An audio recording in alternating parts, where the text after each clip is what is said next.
বন্ধুরা, আমি চৈতালি ন্যাচারাল ভ্লগের পক্ষ থেকে সকল বন্ধুকে জানাই আমার আন্তরিক প্রীতি, শুভেচ্ছা এবং অভিনন্দন। বন্ধুরা, এর আগের ভিডিওতে আমি শ্রী শ্রী মায়ের রাধু কে ছিলেন এবং শ্রী শ্রী মায়ের সঙ্গে রাধুর কীরকম সম্পর্ক ছিল সে সম্পর্কে আলোচনা করেছি। আজ আমি নলিনী দিদি কে ছিলেন এবং শ্রী শ্রী মায়ের সঙ্গে নলিনী দিদির কীরকম সম্পর্ক ছিল সে সম্পর্কে আলোচনা করব। বন্ধুরা, ভিডিওটা আপনারা সম্পূর্ণ দেখুন এবং শুনুন। আশা করি নলিনী দিদি শ্রী শ্রী মায়ের কে ছিলেন আপনারা জানতে পারবেন। তাহলে শুনুন। নলিনী দিদি ছিলেন শ্রী শ্রী মায়ের ভ্রাতুষ্পুত্রী। শ্বশুরালয়ে স্নেহে বঞ্চিতা নলিনী দিদির প্রতি মায়ের একটা স্বাভাবিক স্নেহ ছিল। সুতরাং দোষ ত্রুটির প্রতি দৃষ্টিপাত না করিয়াই তিনি এই ভ্রাতুষ্পুত্রীটিকে নিজ সকাশে রাখিতেন। এক রাত্রে যখন সকলে ঘুমাইতেছেন তখন নলিনী দিদির স্বামী প্রমথনাথ ভট্টাচার্য নিজ বাটি গোঘাট হইতে গরুর গাড়ি লইয়া জয়রামবাটিতে আসিলেন। উদ্দেশ্য হল নলিনী দিদিকে লইয়া যাইবেন। দিদি শ্বশুরবাটির আতঙ্কে দরজায় খিল দিলেন এবং ভয় দেখাইলেন যে আত্মহত্যা করিবেন। শ্রীমা দ্বার খুলিতে অনেক সাধাসাধি করিলেন। পরে কথা দিলেন যে এবারে তাহাকে শ্বশুর গৃহে পাঠানো হবে না। তখন দিদি বাহিরে আসিলেন। গোলমালে সারা রাত্রি কাটিয়া গেল। শ্রীমা ততক্ষণ লণ্ঠন জ্বালিয়া দিদির দরজায় বসিয়া কাটাইলেন। প্রভাত হইলে আলো নিবাইয়া তিনি ঠাকুরদের নাম করিতে লাগিলেন। গঙ্গা, গীতা, গায়ত্রী, ভাগবত, ভক্ত, ভগবান, ঠাকুর ঠাকুর। পরে কথায় কথায় বলিলেন, ওর পিসির বাতাস লেগেছে বাবা, তাই যেতে চায় না। নলিনী দিদি খুব সূচিবায়ুগ্রস্তা ছিলেন। ইহাতে শ্রীমাকে উত্ত্যক্ত হইতে হয়। দিদি অপরকে বলিতেন, পিসিমা এঁটো পাতা মারিয়ে পা ধুয়েই ঘরে চলে আসেন, কাপড় কাচেন না, স্নান তো দূরের কথা। যেদিন বলেন, নলিনী একটু গঙ্গা জল দাও তো, সেই দিন বুঝতে পারি তিনি বিষ্ঠা স্পর্শ করে এসেছেন। এমনই ছিল তাহার সন্দেহাকুল মন। এক শীতের সন্ধ্যায় তিনি কান্না ও অভিমানের সুরে পিসিমাকে জানাইলেন কি একটা অসুচি স্পর্শ হইয়া গিয়াছে। বন্ধুরা, এখানে পিসিমাকে জানাইলেন বলতে শ্রী শ্রী মাকে বোঝানো হয়েছে। নলিনী দিদি ছিলেন শ্রী শ্রী মায়ের ভ্রাতুষ্পুত্রী। এখন এই সায়ান্নে স্নান করা চলে না, অথচ স্নান না করিয়া ঘরে গিয়া শোয়া কিংবা খাওয়া অসম্ভব। কাজেই সারা রাত্রি খালি গায়ে বাহিরে কাটাইতে হইবে। কেন এমন সময়ে এরকম হলো বলিয়া দিদি কাঁদিতে লাগিলেন, অর্থাৎ নলিনী দিদি। শ্রীমা অনেক প্রবোধ দিলেন, যুক্তি শুনাইলেন, কিন্তু কিছুতেই কিছু হইল না।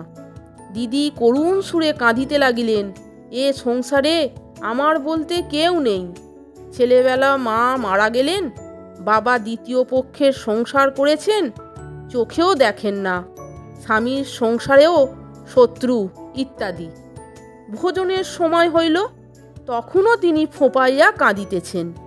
বিরক্তি ভরে সকলে স্থির করিলেন আজ তাহাকে শিক্ষা দিতে হইবে, অর্থাৎ সবাই স্থির করলেন যে নলিনী দিদিকে আজকে শিক্ষা দেবেন। তিনি ওখানেই সারা রাত্রি পড়িয়া থাকুন। সকলে ঘুমাইতে গেলেন এবং যাইবার পূর্বে শ্রীমাকে অনুরোধ করিয়া রাখিলেন তিনি যেন কোনো কোমলতা না দেখান। তথাপি মধ্যরাত্রে হঠাৎ শোনা গেল শ্রীমায়ের দরজা খোলার শব্দ। তিনি বাহিরে আসিয়া কোমল কণ্ঠে বলিলেন, নলিনী, ও মা নলিনী, ওঠ মা, ঘরে চল। কেন বাইরে ঠান্ডায় কষ্ট পাচ্ছিস মা? কিন্তু দিদির কোনো সাড়া শব্দ নাই। শ্রীমা স্বগত বলিয়া যাইতেছেন, আহা, নলিনী ছেলে মানুষ, বুদ্ধি কম, বুঝতে পারে না, তাই রাগ করে কষ্ট পায়, আর সকলেও তার ওপর বিরক্ত হয়। অবশেষে শ্রীমায়েরই জয় হইল। দিদি শেষ রাত্রে ঘরে গিয়া শুইলেন। পল্লীগ্রামের সংকীর্ণতায় নলিনী দিদির মন পূর্ণ ছিল। একবার ডোমেরা বিড়াল লইয়া আসিলে শ্রীমা বলিলেন, ওইখানে রাখো। তাহারা খুব সাবধানে উহা রাখিল। তবু নলিনী দিদি চেঁচাইয়া উঠিলেন, ওই ছোঁয়া গেল, ও সব ফেলে দাও, আর গালি দিতে লাগিলেন। তোরা ডোম হয়ে কোন সাহসে এমন করে রাখতে যাস? তাহারা তো ভয়ে অস্থির, অর্থাৎ ডোমেরা। তখন শ্রীমা তাহাদিগকে সান্ত্বনা দিলেন, তোদের কিছু হবে না, কোনো ভয় নেই। আবার তাহাদিগকে মুড়ি খাইবার পয়সা দিলেন।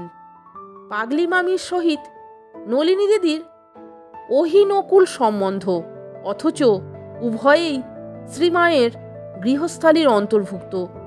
উভয়কেই মানাইয়া চালানো মায়ের স্বেচ্ছাবৃত কর্তব্য। তিনি বলিতেন, যা কিছু করো না কেন, সকলকে নিয়ে একটু মান দিয়ে পরামর্শ শুনতে হয় বই কি, একটু আলগা দিয়ে সব কিছু দূরে দূরে লক্ষ্য করতে হয়, যাতে বেশি কিছু খারাপ না হয়। আমি এই যে রাধুর ঘরে তত্ত্ব পাঠাবো, তা নলিনীর সঙ্গেও পরামর্শ করি। ওতে ছোট বউ এতে সাপে নেউলে, ও তার ভালো দেখতে পারে না, সে ওর ছায়া মারাতে চায় না।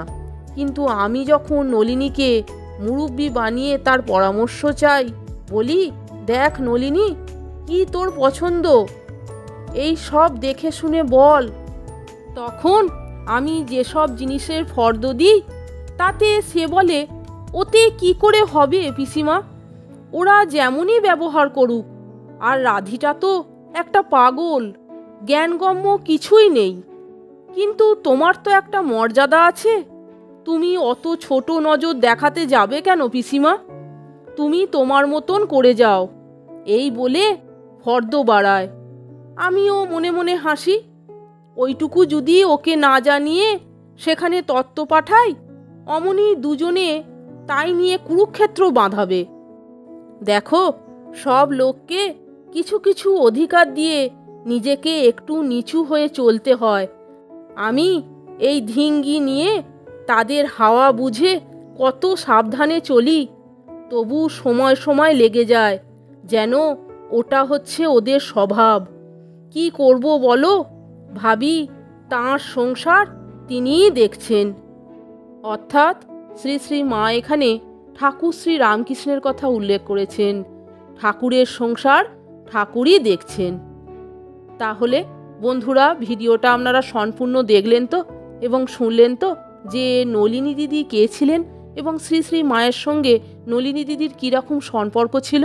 ভিডিওটা যদি আপনাদের ভালো লাগে তাহলে একটা লাইক, কমেন্টস এবং আমার চ্যানেলটিকে সাবস্ক্রাইব করে আমার পাশে থাকবার অনুরোধ করলাম।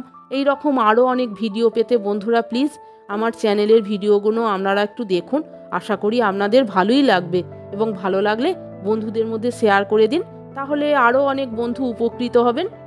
আপনারা সকলে ভালো থাকবেন, সুস্থ থাকবেন। আমি আবার আসছি পরের দিন অন্য কোনো ভিডিও নিয়ে। ভিডিওটা সম্পূর্ণ দেখার জন্য আপনাদের আমি অসংখ্য ধন্যবাদ জানাচ্ছি। জয় শ্রী শ্রী মা, জয় মা শারদা, জয় মা জগদ্দম্বা, জয় মা জগৎ জননী, জয় গুরু, জয় গুরু, জয় গুরু।